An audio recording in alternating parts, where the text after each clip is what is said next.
ऋषभ बिना सोचे समझे आरोही का कैंडल लाइट डिनर एक्सेप्ट कर लिया था।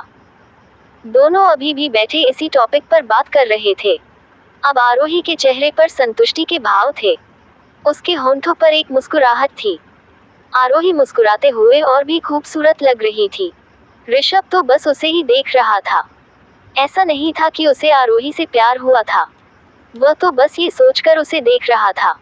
बस डिनर की बात सुनकर कितना खुश हो रही थी आरोही। ऋषभ खड़े होकर बोला, तो अब घर जाओगी तुम? हाँ, आज मैं बहुत खुश हूँ ऋषभ, आज तुमने एक बात मान लिया है। आरोही खुश होकर बोली और खड़ी हो गई। तो चलो तुम्हें तुम्हारे घर तक छोड़ देता हूँ, ऋषभ बोला। तो आरोही बाहर खड़ी अपनी कार के तरफ इशारा करके बोली, तो चलो हम दोनों पहले लॉन्ग ड्राइव पर चले।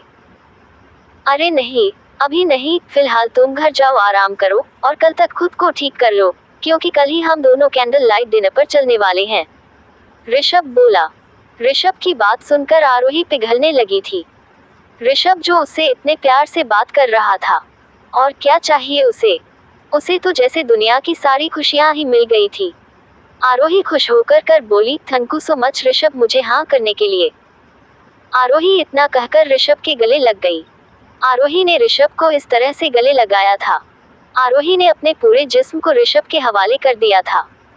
ऋषभ एक पल को तो सकपका गया, क्योंकि आज तक उसने किसी लड़की को ऐसे गले नहीं लगाया था, और ना ही कभी इसका एहसास हुआ था उसे। आरोही के गले लगाते ही ऋषभ खुद को रोक नहीं पाया, आए उसके पीठ पर हाथ रख दिया। आरोही के जिस्म से आ रही भीनी भीनी खुशबू उसे मदहोश किए जा रही थी। वह भी आरोही के गिरफ्त में कसता जा रहा था। ऋषभ को देखने से ही पता चल रहा था कि अब वह अपने बस में नहीं है, लेकिन अगले ही पल वो आरोही से दूर हट गया।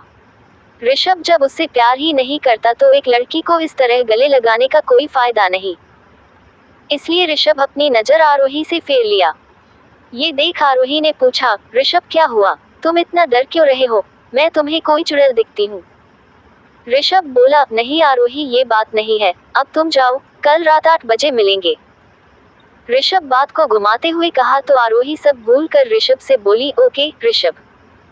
इतना कहकर आरोही फिर से ऋषभ से गले मिलने के लिए आगे बढ़ी ही थी कि ऋषभ एक उंगली उसके नाक पर रख कर बोला, अब नहीं, अब तुम घर जाओ, समझी? आरोही आगे कुछ नहीं बोली, चुपचाप अपने कार में बैठ गई और ऋषभ को देखने एक नज़र देखा और थोड़ा मुस्कुराए, फिर अपना कार आगे बढ़ा दिया। आरोही के जाते ही ऋषभ कुछ देर तक खड़ा रहा और उसी तरफ देखता रहा जिस तरफ आरोही अपने कार से गई थी। फिर एक गहरी सांस छोड़ते हुए पार्क से बाहर निकलने लगा। ऋषभ जैसे ही बाहर निकला, उसका फ़ोन की घंटी बजने लगी। ऋषभ जल्दी से फ़ोन निकाला। फ़ोन पर उभरे नाम को जैसे ही देखा, वो खुशी से उछल ही पड़ा था, क्योंकि ये रितिका की कॉल थी। ऋषभ फटाफट कॉल रिसीव करके पूछा, रितिका कहाँ हो तुम, सुबह से तुम्हें ढूंढ रहा हूँ, हॉस्टल से निकाल दिया तुम्हें, एक बार नहीं सकती थी मुझे, अब बताओ कहाँ हो तुम? बस स्टैंड, रितिका ने बस इतना ही कहा, क्योंकि वो रो रही थी। ऋषभ समझ गया था रितिका इस वक्त ज़्यादा बोल नहीं पाएगी, क्योंकि वो बहुत परेशान है। रितिका ने ऋषभ के कहने पर अपना लोकेशन सेंड कर दिया था और ऋषभ तुरंत टैक्सी लिया और बस स्टैंड की तरफ चला गया। वहीं दूसरी तरफ आरोही जब घर पहुंची तो उसके होंठों पर एक मुस्कुराहट फैली हुई थी। रजत श्रीवास्तव बैठकर चाय के पीते हुए अखबार पढ़ रहा था और अवंतिका पास में ही बैठी कह रही थी, इस लड़की का क्या करूं अब, ये अपनी जिद नहीं छोड़ रही और दूसरी तरफ ऋषभ है कि वह अपना जिद नहीं छोड़ रहा, लगता है इन दोनों के चक्कर में मैं मर जाऊंगी। लेकिन तभी आरोही घर में एंटर हुई। वह आते ही अवंतिका को पीछे से हक कर लिया और मुस्कुराते हुए बोली, अब किसी को मरने की जरूरत नहीं है मॉम। आरोही को इतने अच्छे मूड में देख उन्हें तो पहले कुछ समझ में नहीं आया, और फिर हैरानी इस बार इस बात पर हुई थी कि आरोही ने कहा था किसी को मरने की जरूरत नहीं है, आखिर उसने ऐसा क्यों कहा था? इसलिए अवंतिका आरोही को हैरानी से देखने लगी। फिर उसे घूरते हुए पूछा, मरने की जरूरत नहीं है, तुम कहना क्या चाहती हो बेटा? यही कि आज मैं बहुत खुश हूँ, आरोही बोली। अच्छा, ओ क्यों भला, आज मेरी बेटी इतनी खुश क्यों है? अवंतिका छोटी करते हुए पूछा। आरोही खुशी से अवंतिका को गले लगाकर चाहते हुए बोली, क्योंकि मैं ऋषभ से मिलकर आ रही हूँ, उसने मुझसे बात भी किया, हम दोनों काफी देर तक बैठकर बातें करते रहे। अरे वाह, लगता है वह मान गया है तुमसे शादी करने के लिए। अवंतिका की बात पर आरोही थोड़ा उदास हो गई और उदासी के साथ बोली, नहीं मॉम, उसने सिर्फ मुझसे दोस्ती किया है, प्यार नहीं। तो इसमें उदास होने की क्या बात है? प्यार की शुरुआत तो दोस्ती से ही होती है। तू चिंता मत कर, इतनी एक दिन वह खुद तुमसे प्यार का इकरार करेगा। वैसे भी इतनी खूबसूरत लड़की को ऋषभ कब तक खुद से दूर रख पाएगा? अवंतिका आरोही का मूड फ्रेश करते हुए कहा। दोनों की बकवास बातें सुन सुनकर रजत श्रीवास्तव का कान पक गया था। वह दोनों को घूरते हुए खड़ा हुआ, अखबार टेबल पर पटक कर कमरे में चला गया। रजत श्रीवास्तव के ऐसे चले जाने से अवंतिका को थोड़ा शक हुआ कि कहीं आरोही और ऋषभ का मिलना उसे अच्छा तो नहीं लगा था। अगर ऐसा था तो आरोही के लिए आगे का सफर ठीक नहीं होने वाली थी। दोनों कुछ देर तक बातें करते रहे। उसके बाद आरोही फ्रेश होने अपने कमरे में चली गई थी। वहीं दूसरी तरफ ऋषभ बस स्टैंड पहुंच गया था, पर उसे रितिका कहीं भी नजर नहीं आ रही थी। लोकेशन तो ठीक थी, पर रितिका दिखाई नहीं दे रही थी।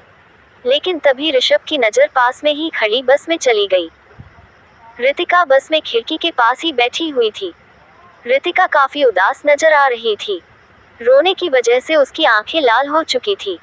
ऋषभ जल्दी से बस में चढ़ गया और रितिका हाथ पकड़कर बाहर आने की कहा, तो रितिका अपना हाथ छुड़ाते हुए बोली, ऋषभ, मुझे मत रोको, मुझे जाने दो। मैंने तो बस तुम्हें ये बताने के लिए फ़ोन किया था। मैं घर जा रही हूँ, तुम्हें नहीं बताती तो शायद तुम्हें बुरा लगता। बकवास बंद करो तुम, पहले बस से उतरो, हम बैठकर बात कर लेंगे। ऋषभ रितिका को घूरते हुए कहा। ऋषभ का गुस्सा देखकर रितिका और कुछ नहीं बोली। उसका बैग ऋषभ अपने कंधे पर रखकर बस से बाहर उतर आया और उसके पीछे पीछे रितिका।